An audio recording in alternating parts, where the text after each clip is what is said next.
Padre, gracias al abrir tu palabra. Lo hacemos creyendo y confiando en que tu Espíritu Santo es nuestra guía en esta hora. En el nombre de Jesús. Amén. Hoy voy a iniciar una serie de muchísima importancia.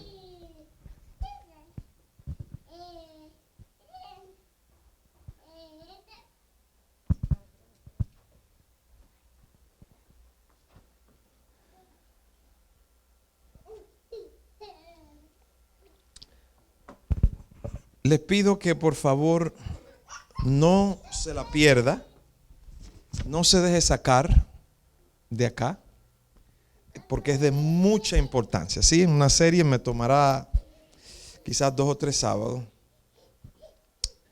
Voy a hablar sobre profecías bíblicas. ¿Sí?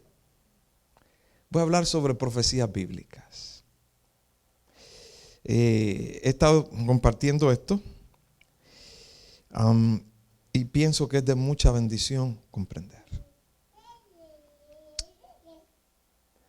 La primera pregunta, y quizás pudiera permitir que respondiesen, pero le hago una pregunta y yo mismo le doy la respuesta, porque probablemente ya usted sabe, ya sabemos todos que no sabemos la respuesta.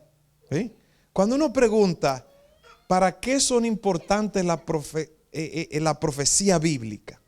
Pero está bien, no lo voy a responder. Quizás en 2 palabras dígame, ¿sí?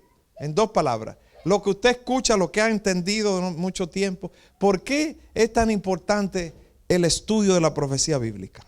¿Sí? A ver.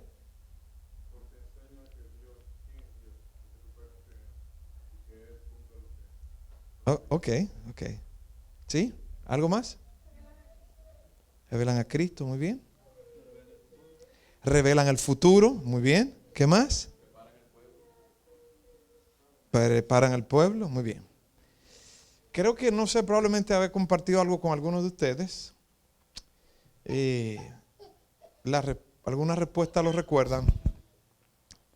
Cuando se hace la pregunta, ¿por qué es importante el estudio de la profecía bíblica? Mire, esta respuesta no falla, porque nos enseña acerca de los tiempos en que vivimos.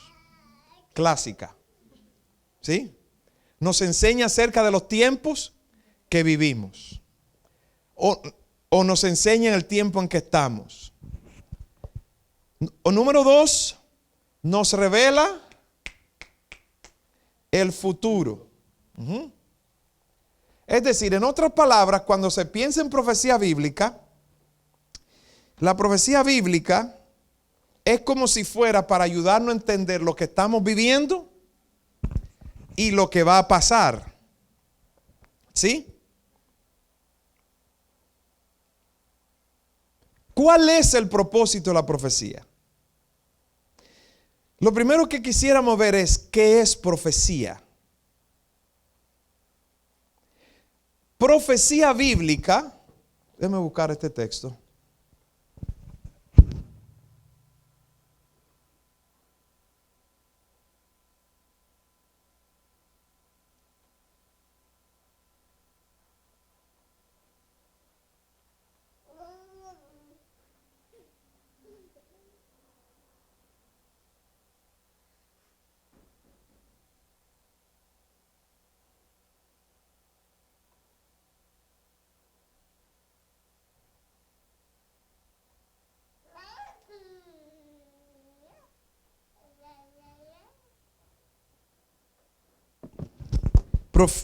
Deuteronomio 18:22.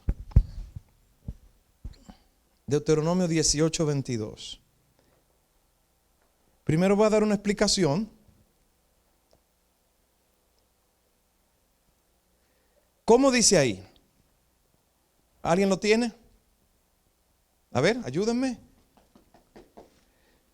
Ya, espero que esto dure nomás 3 sábados. Ojalá pueda hacerlo en 2, pero no creo que pueda en 2.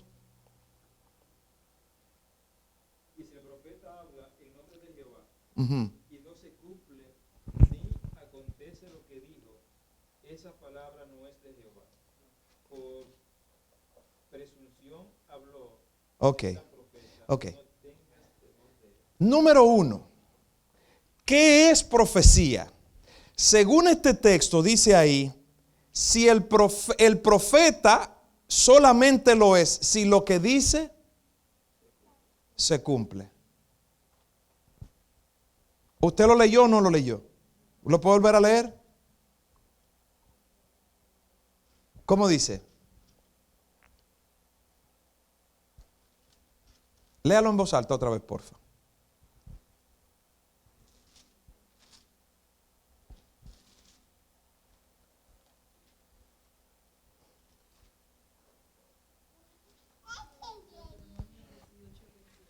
Sí. ¿Alguien que lo lea, porfa? O sea, si habla en nombre de Jehová y no se cumple, y aconteciese lo que dijo, ok. Si no aconteciere, no es de Jehová.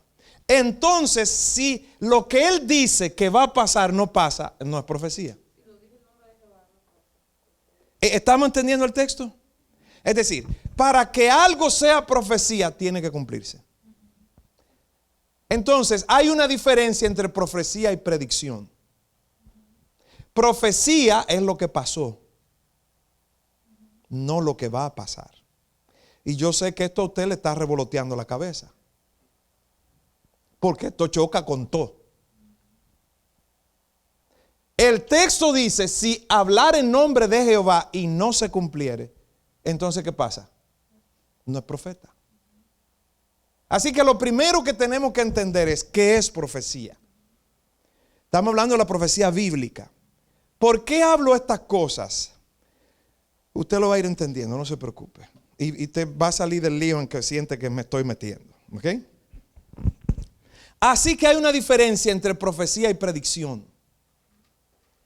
Profecía es lo que se dijo que pasaría y se cumplió en nombre de Jehová.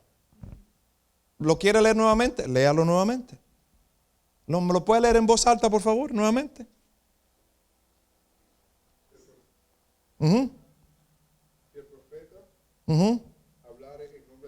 Si habla en nombre de Jehová, uno, y no se cumple, ni acontece, es palabra que Jehová no ha hablado. Ok. Entonces, la primera característica de un profeta es que lo que dice se cumplió. Que lo que dijo en nombre de Jehová se cumplió. Ese texto te dice a ti, para comprobar si lo que él dice viene de Jehová, tiene que haberse cumplido, no que se va a cumplir. Correcto. Eso es lo primero. Así que profecía bíblica es algo que fue dicho en nombre de Jehová y se cumplió. Hay una diferencia entre profecía y predicción y presunción. El problema de la predicción es lo que ha traído 33,000 denominaciones.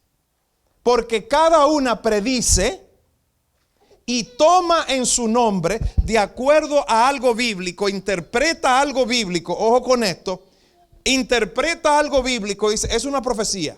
Entonces ya yo comienzo a creer ese asunto. Y lo que va a pasar, y levanto una denominación en base a mi interpretación.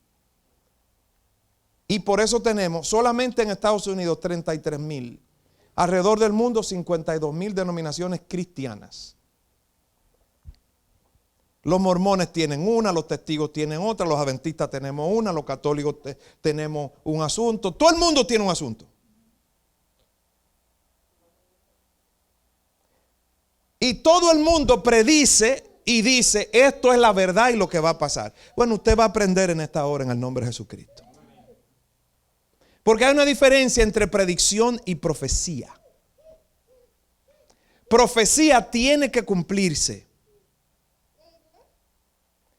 Y la predicción es algo que va a pasar. Sobre la predicción no se discute, porque eso está en el aire.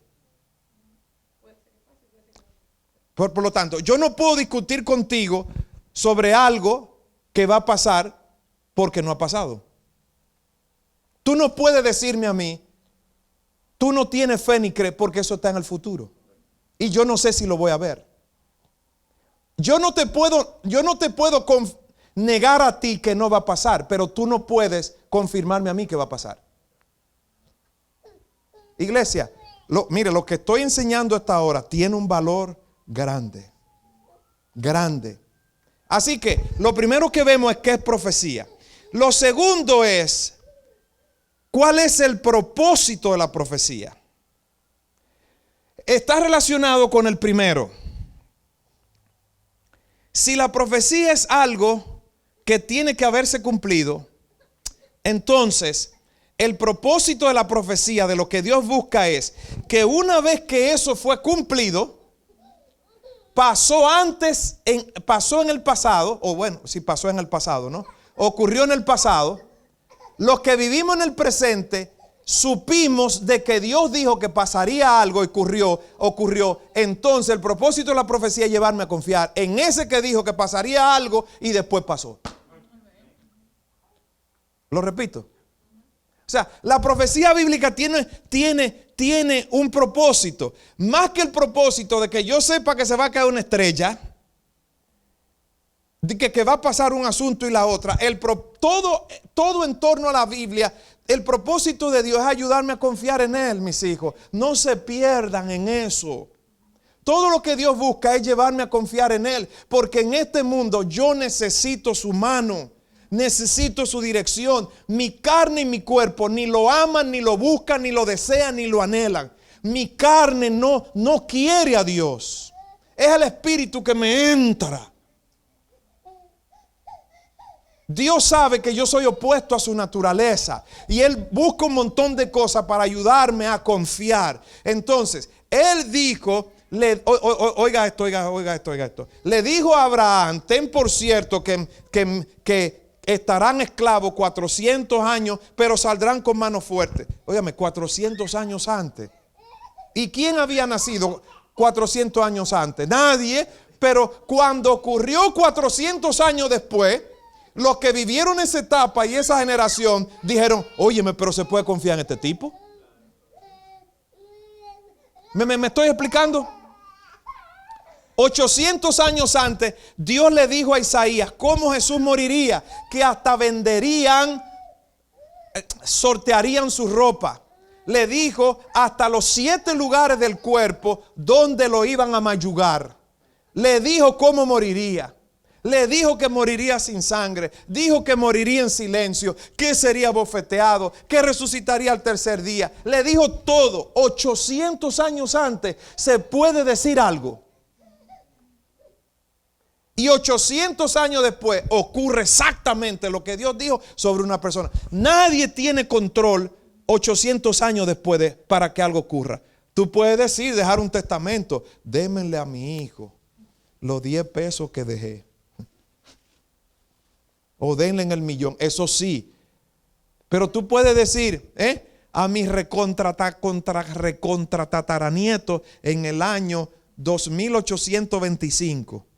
Se va a mudar en una casa y así. No. O sea, entonces, ¿qué es lo que busca Dios? Que cuando yo vea que ocurrió lo que Él dijo que iba a ocurrir, yo digo, pues yo puedo confiar. Yo puedo confiar en Él. Iglesia, ¿tú estás comprendiendo? Así que el propósito, redimido, más que yo mire para el futuro, lo que quiere es que yo confíe en la dirección de alguien. ¿Ve que estamos perdidos en el aire y en el espacio? Con cosas aéreas, con montones de disparates.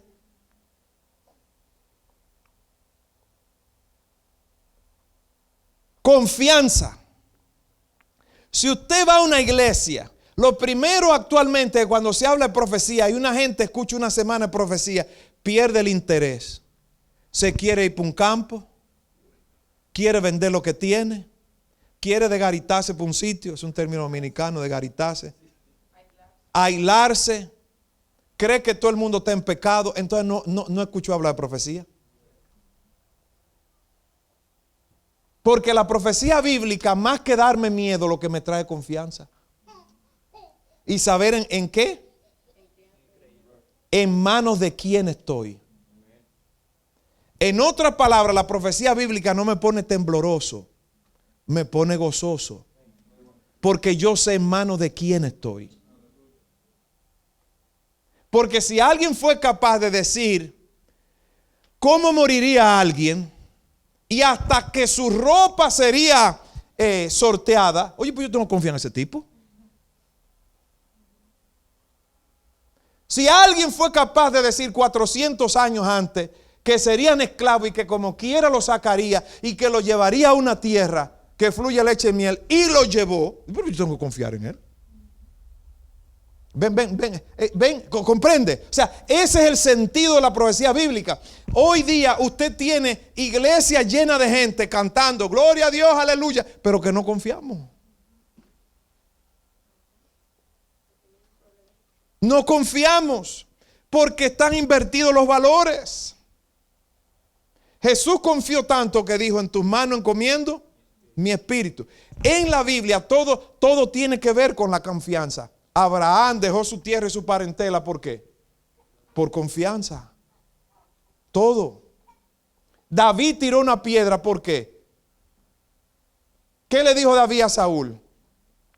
Este filisteo está en problemas porque ha desafiado a los escuadrones ¿de quién?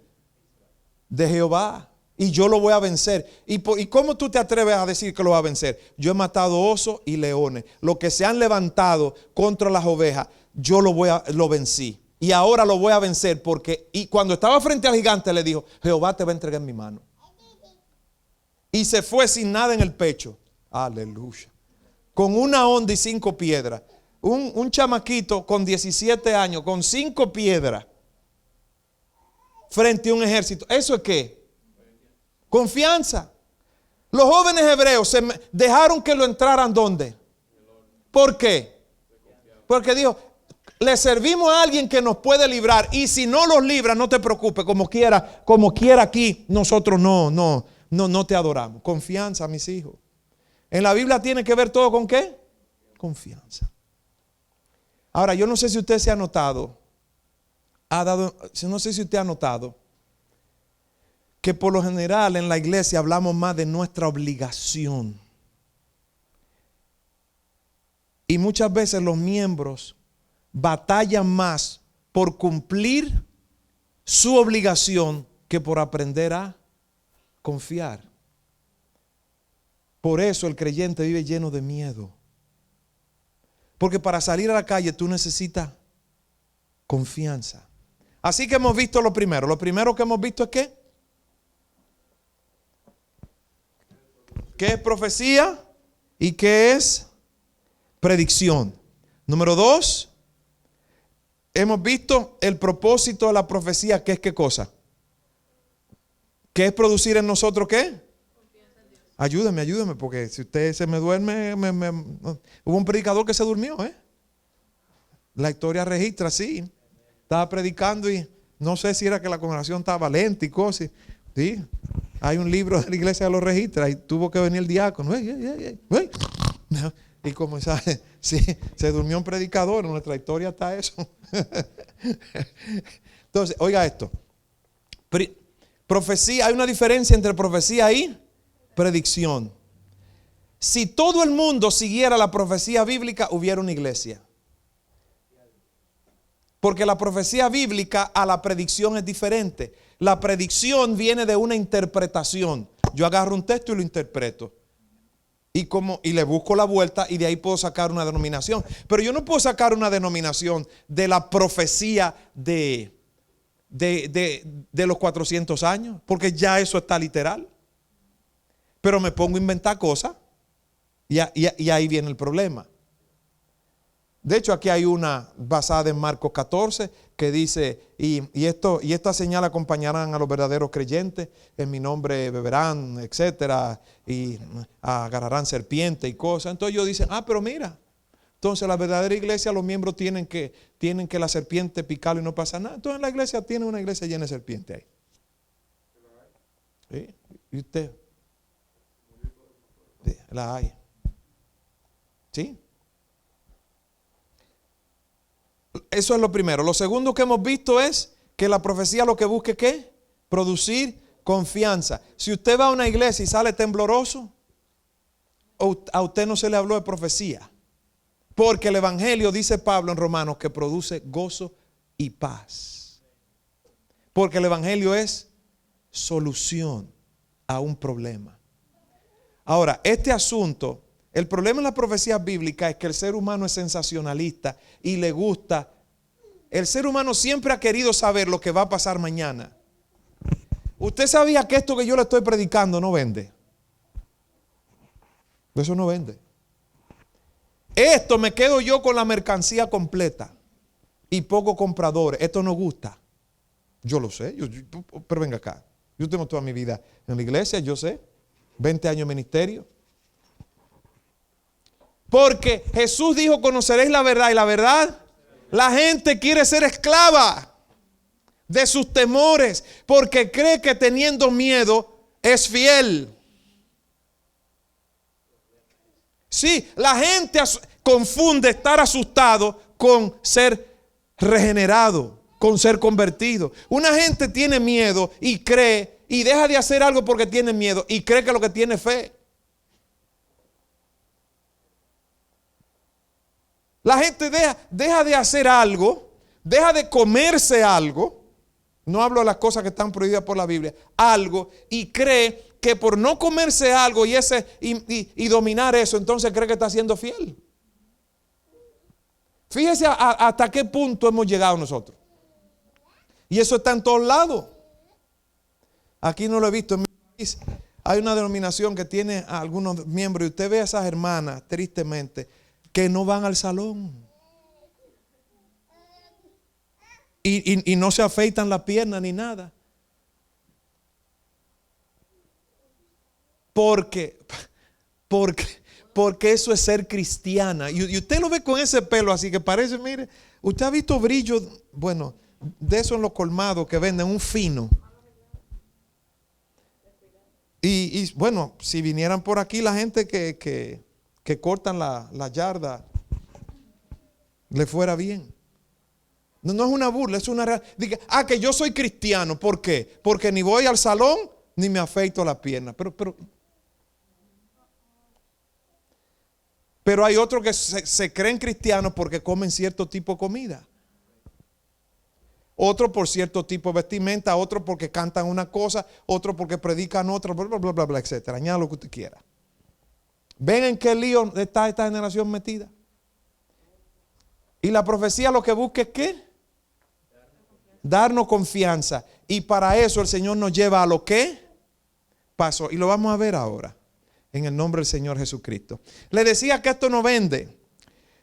Si yo digo, mire, me ponen a mí en un auditorio y a un grupo de predicadores que hay por ahí en estos tiempos, paliadores, terroristas, meten miedo, kamikaze, que eso usted lo entra en una iglesia y explotan esa congregación. Usted ve los pedazos, todo el mundo explotado, pero contento, creyendo que están bien. Porque hay una generación que se ha hecho masoquista. Me ponen a mí en un auditorio a hablarle esto y van algunos de ustedes para que no dejen a su pastor pasar vergüenza. Y al lado del auditorio le ponen un grupo de esos que meten miedo y ahí no cabe gente. Es así, mire, así, full. Y sale todo el mundo. Ofrezco, ese hombre se habló la verdad. Habla Jehová. De hecho, aquí en Nueva York, en una iglesia, fui a dar una campaña. El pastor me dijo, necesito que venga a mi iglesia, porque tú hablas de Jesucristo. Era la primera vez que se iba a dar una campaña de evangelismo basado en la obra de Jesucristo en 6 o 7 años. Porque todo el tiempo era lo mismo. La campaña anterior trajeron un individuo, yo no sé de dónde, y uno de sus temas fue cómo preparar agua, cómo sacar agua de los arroyos para cuando estemos en el monte. Y estaba esa iglesia así, mire. Y todo eso idiota escribiendo. Usted no sabe que el agua purificada ya la hicieron hace mucho tiempo. Sin embargo, yo escucho a una gente hora y media para que me diga cómo purificar el agua en un monte.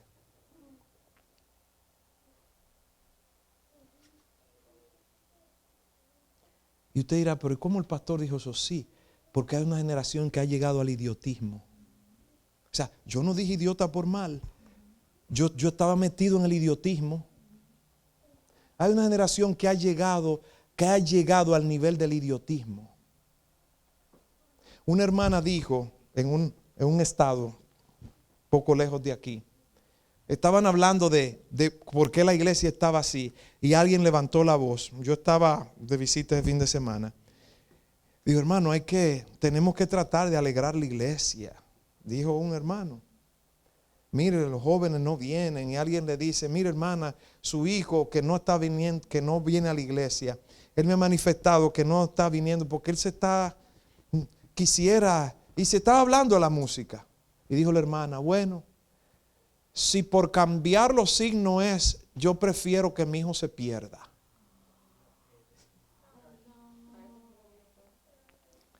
Remido, ¿y tú sabes qué dijo la congregación?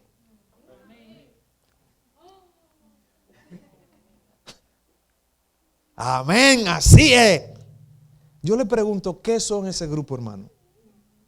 De hecho, estoy preparando una serie, ya les hablé, se titula Cristianismo o Idiotismo. No la voy a dar en púlpito porque es fuerte. La voy a dar por YouTube. Así se titula, Cristianismo o Idiotismo. Me han pedido que le cambie el título, pero es que si le pongo otro título suave, la gente no le presta atención. O sea, ahí voy a hablar la diferencia entre un cristiano y un idiota.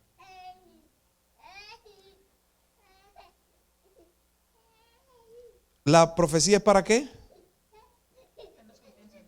Confianza. Yo entiendo que el propósito nuestro como iglesia debe ser producir confianza. Voy a comenzar a presentarle una profecía bíblica que le va a dejar boquiabierta, como me dejó a mí. Libro de Mateo. Vamos a ver si tenemos hasta allá. Morchi, tiene los lentes ahí. Tu esposo ya, todas las letras están opacadas. No sé. Dios mío. Vamos al libro de Mateo, capítulo 24. Mateo 24.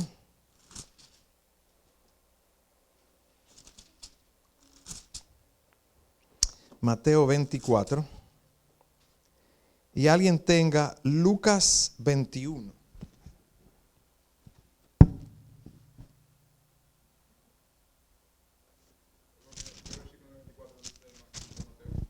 Allá vamos. Mateo 24.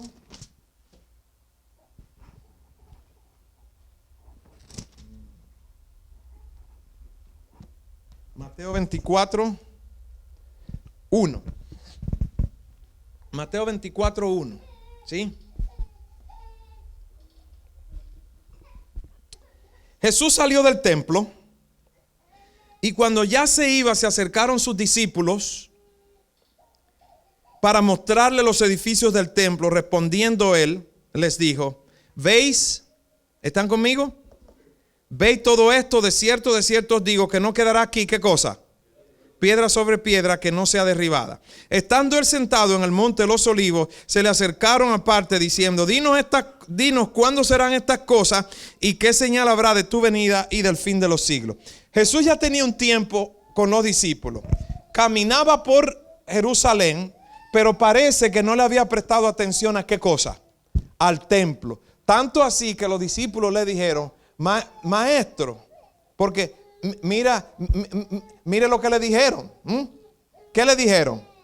Salió del templo, ¿qué cosa? Se acercaron para mostrarle una pregunta. ¿Nació Jesús en Israel? ¿Sí o no? Cuando Jesús nació, ¿el templo ya estaba hecho? ¿Sí o no? ¿Sabía Jesús que ese templo estaba ahí? ¿Sí o no? ¿Y por qué ellos lo tienen que mostrar?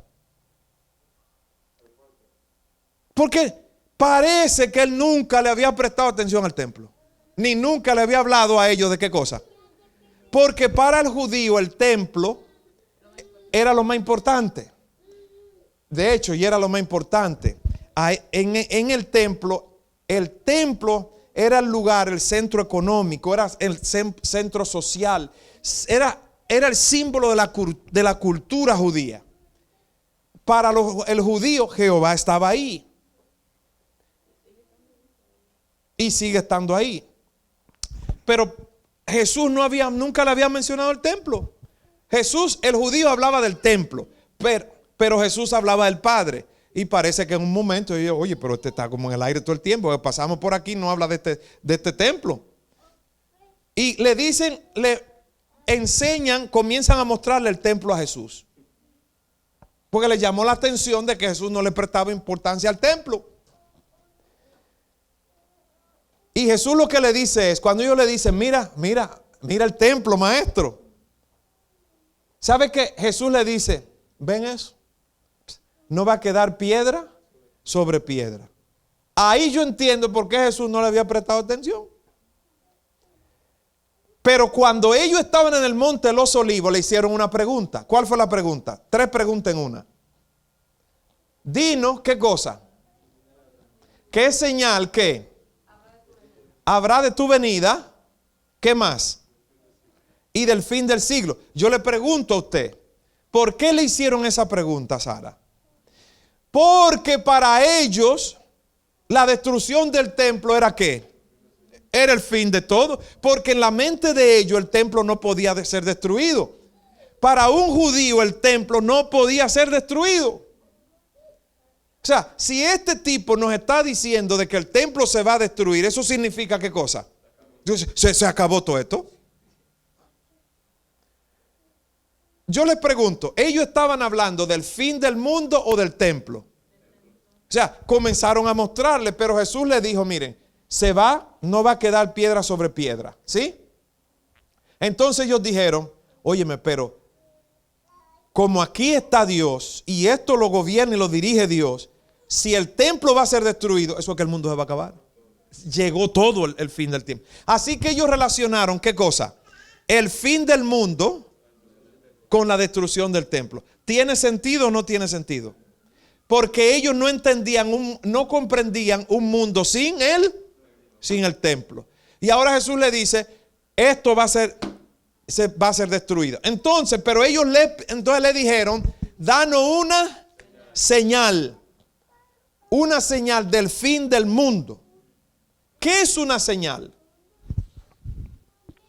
Jesús comienza a decirle, usted lo lee. Uy, se fue la hora. 5 minutitos. Jesús comienza a decirle el ambiente del fin del tiempo, pero ellos pidieron una señal. Señal es algo que usted ve, que le indica, que le dice. Cuando usted va para Florida, de aquí, y usted ve un lugar que dice bienvenido a Washington, ¿qué le está diciendo? Ahora, si usted va para Florida y ve un letrero que dice Welcome to Texas, esa señal le dice, usted está perdido. O sea, una señal es algo que se ve, que me dice,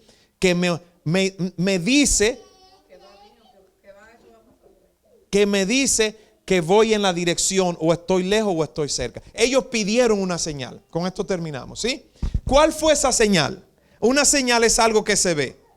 Por lo tanto, verso 15,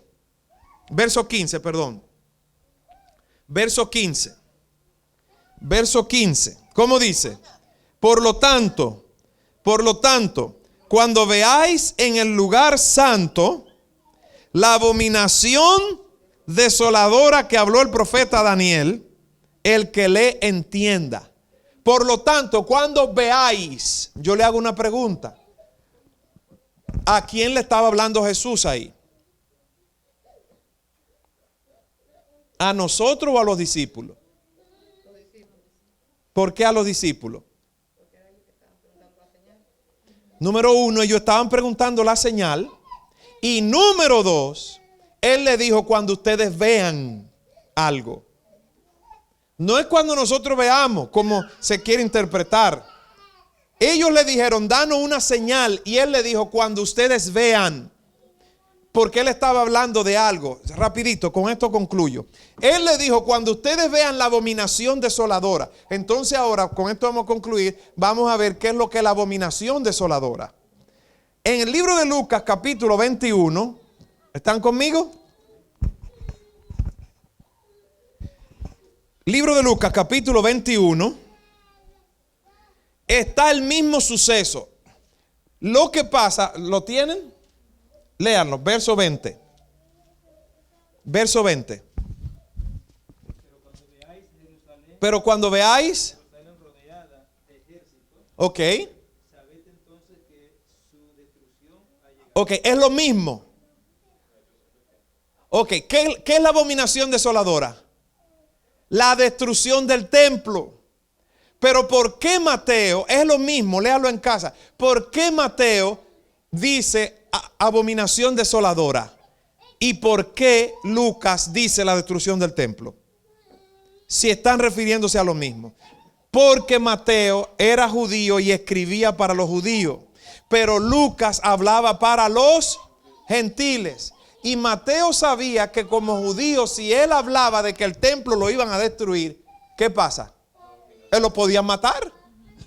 De hecho, a Jesús, su única acusación, ¿cuál fue? ¿Cuál fue su única acusación? ¿Ustedes están aquí? ¿Están vivos? Sí, estamos vivos. ¿Cuál fue? Que Jesús dijo que iba a destruir el templo, por eso. Y Mateo sabía eso. Mateo quería evitarse un problema.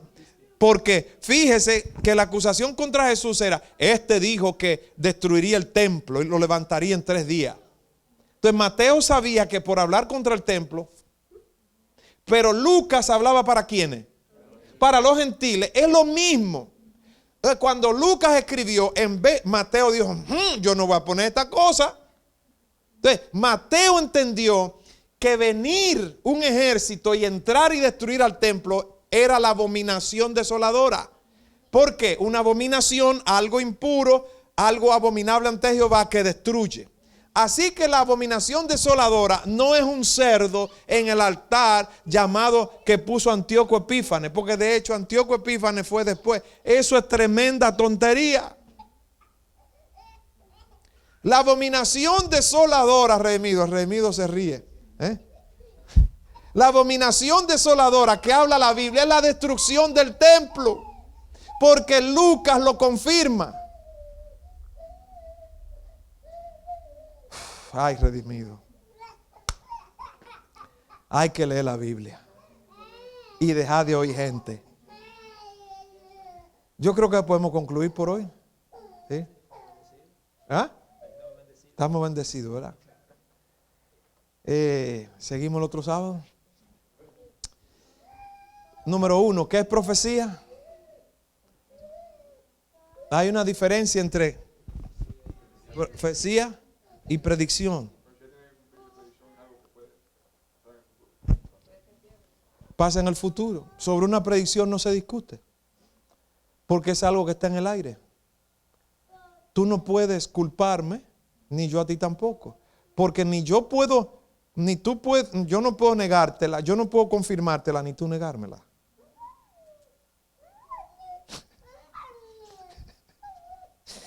Ay, redimido de por Dios, como dirían amigos míos. El propósito de la profecía es producir ¿qué cosa? Confianza. O sea, Dios nos trae a la iglesia para producir ¿qué? Confianza. Me faltó algo de entonces mostrar, porque ahí en la Biblia dice, en Apocalipsis 19, adora a Dios porque de Él es el espíritu de profecía. Venga conmigo el próximo sábado para que entiendas el texto. ¿Qué hemos visto hasta ahora? Mire, no falte, usted va a quedar sorprendido cuando escuche el desarrollo de esta profecía bíblica, porque Dios lo tiene para producir confianza. Y estamos viendo que ellos le pidieron una ¿qué? Una señal. Y la señal de que cuando ocurriría ¿qué cosa? El fin del mundo. Y el Señor le dijo, cuando ustedes vean a Jerusalén destruida, ellos le pidieron la señal del fin. O sea, pero yo no puedo, esto tengo que llegarlo por lo menos hasta aquí. O sea, entonces, el fin del mundo no es ahora. Boom. Según este texto, el fin del tiempo comenzó ¿cuándo? Nosotros estamos en el fin del fin. Entonces, ¿por qué hay que decir esto es para el fin del tiempo? El fin comenzó cuando Jesús resucitó. Pero no lo digo yo. ¿Me da un minuto para mostrárselo con la Biblia? ¿Sí? Ok. Porque siempre es bueno, como le he enseñado, buscar la palabra. Aunque me va a tomar un Daniel. ¿Sí? 12, Daniel 12. Daniel 12, 1. Reitenberg. Ahí, rápido. Daniel 12, 1. ¿Qué dice?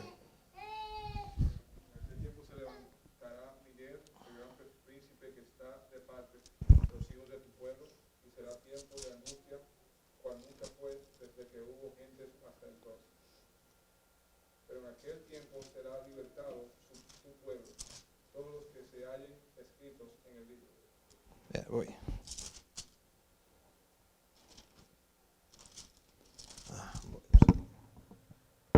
No, 12:4, perdón. 12:4. Porque tú, Daniel, cierras las palabras y sellas el libro hasta que el tiempo del fin. Ok. Le dieron la visión. El ángel se la dio ¿a quién? A Daniel. Y le dijo, cierra este libro ¿hasta cuándo? Hasta el tiempo del fin. O sea, no le dijo que el libro iba a estar cerrado para siempre, sino que iba a estar cerrado hasta ¿cuándo, redimido? Hasta el tiempo del fin. Ok. En otras palabras, le dieron la visión, pero le dijeron, ciérralo ¿hasta cuándo? Hasta cierto tiempo. En otras palabras, el libro iba a estar cerrado ¿hasta cuándo? ¿Quién mandó a cerrar el libro? Dios. Si Dios mandó a cerrar el libro, ¿quién podía abrirlo? Ok, ahora lea Mateo 24. Mateo 24. Jesús dice, ¿cómo dice? Mateo 24, 15.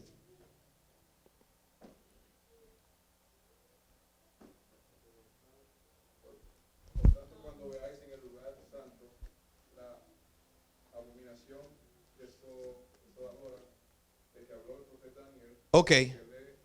Ok. El ángel le dijo a Daniel, cierra este libro hasta el fin. Punto. Se cerró y se acabó. Luego Jesús dijo, cuando veáis la abominación que habló Daniel, ¿qué está haciendo Jesús con el libro de Daniel? ¿Qué está haciendo? Lo está abriendo. Porque el ángel le dijo, ciérralo hasta el tiempo del fin. Y Jesús entonces dijo a los discípulos, cuando veáis lo que habló Daniel, significa que Jesús lo está abriendo. Y si el libro iba a estar cerrado hasta el tiempo del fin, y Jesús lo abre, significa que llegó ¿qué? ¿Tiene sentido o no tiene sentido? Porque de no ser así, fíjese que ningún otro profeta volvió a mencionar a Daniel, el libro de Daniel. Dios lo cierra con Daniel y el mismo que lo cerró es el mismo que lo abre. Le dijeron, ciérralo hasta que llegue el fin. Y ahora Jesús viene a los discípulos y dijo, miren, esto es lo que dijo Daniel. Ustedes van a ver lo que dijo Daniel. En otras palabras, si el mismo Dios dijo que el libro de Daniel estaría cerrado hasta que comience el tiempo, el fin, y Jesús lo abre, significa que el fin comenzó ¿cuándo?